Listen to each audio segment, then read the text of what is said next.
Yeah, hi everybody. This is a video I hoped I would never have to make, but oh look, I'm gonna make it anyway. Yeah, I got scammed.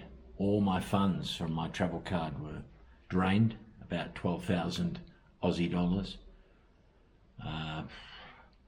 That's somewhat less than half of what I started out with, so I've reported it to the bank. I've still got the backup card, the travel card, and reported it to the police. No chance, you know, they'll catch them. Very sophisticated robbery. I'll tell you about it in a minute. I've been to the tattooist today. I'd already booked to go and have a tattoo session, 5 hours. Pretty painful where they did it. But I was determined to go ahead. I wasn't going to let these bastards spoil my holiday. You know, I've had a fantastic holiday, as you all know. In South Africa, you got to be vigilant. And my vigilance was attached to other places. I was focused on, you know, coming up to traffic lights. Is your stuff on the ground? Are the doors locked? What about when you're walking through shopping centres, pickpockets, etc.? But I wasn't expecting, and even with my local guide with me, he was taken as well. Had a panic attack last night, an anxiety attack. It's a horrible feeling. But I'm going to say, before I give you the details, that I think we were considerably lucky. I think in the end I had very little choice but to give them the card, and they drained all the funds. So this is what happened. Sort of late afternoon, I got a message from a woman that needed some money sending down to her. This is the ongoing story of the Shield. But that's not to blame for what happened. But the fact is, I need it, and I wanted to get it happening, because I've got to get it across to this woman in Kempton Park so we can get the shields fumigated and sent back to Aussie. And I've only got just on a week now, and with the 2 days of the weekend, it doesn't leave me a lot of time. So I was keen to get it done. So I was with my mate Brian, and he said, how about we go and see our old friend Roland Moffat. Now Roland Moffat is an old school mate, more of Brian's than mine, but I knew him, and he actually auditioned for our band Electric Birth. Now if you want to find out about Electric Birth, way back in my videos, I think it's on the stream called The Trip. I talk a bit about how we made a band called Electric Birth. We made a band is the operative word.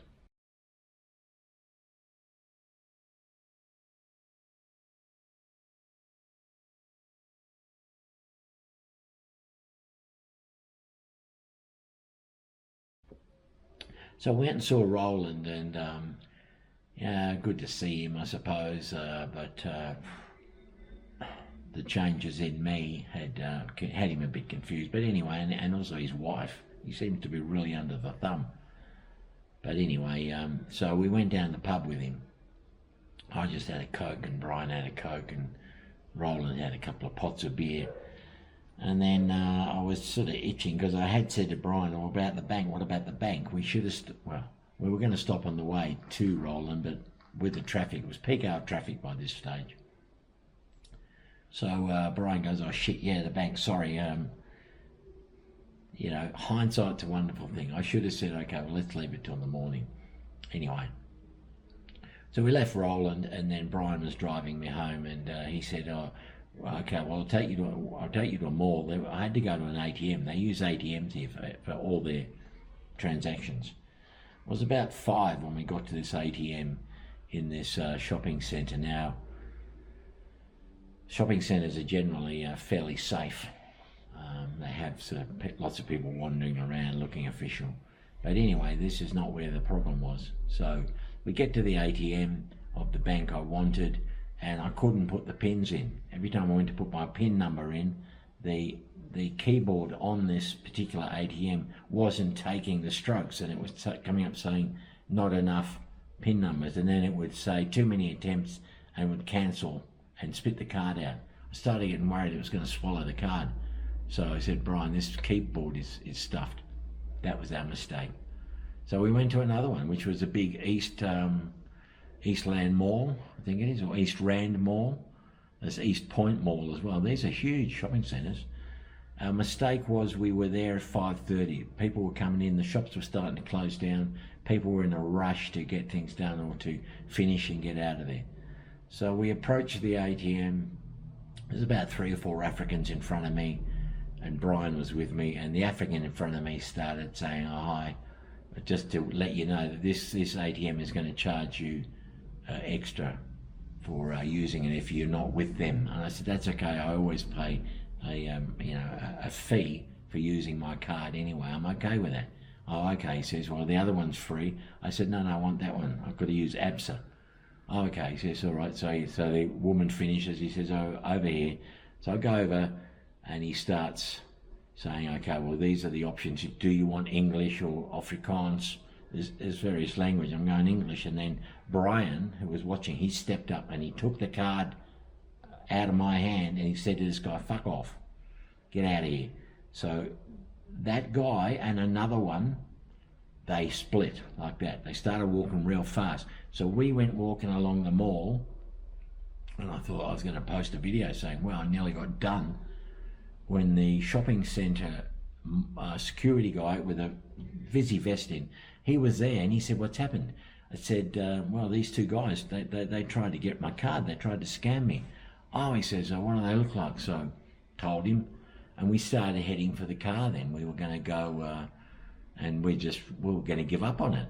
You know, I said, oh, we'll do it tomorrow, don't worry about it. So we get to outside the shopping centre, the big doors, there's the machine where you put your money in to get your card for the car park, so the boom will go up. So Brian's looking for the change. I said, do you want some change? The 3 big guys come up. They had a radio on the chest, on the shoulder. They had puffer jackets. They had lanyards around them. Security on the back. And they said, we believe you've just been a victim of an attempted scam. I said, yeah, 2 guys. They said, can you give us descriptions? And they're talking into the radio. I said, well, one had a green baseball cap, a green shirt. Okay. They said, do you still want to make the deposit? I said, yeah. They said, well, come with us. We'll make sure that you're safe. So I walked with them. And they stepped in. They kept Brian back. They said, security. So they took me straight to the bank. There's a line drawn. And they said to Brian, you've got to stay behind the line for security purposes. So the guy with the radio thing, he starts saying, this is a tap and go machine. And I don't know what he was doing, but he was hammering, just put your pin in. And this is good, this is easy. It's tap and go, whatever. Next thing I know, he's gone. And I'm going, well, where's the freaking card? And all 3 of them have headed off. And I got onto my phone and I checked the app and I could see the funds being taken out. Horrible sinking feeling. But I had my backpack on, I had my cameras in there, I had my passport, my money belt, I had some cash in there.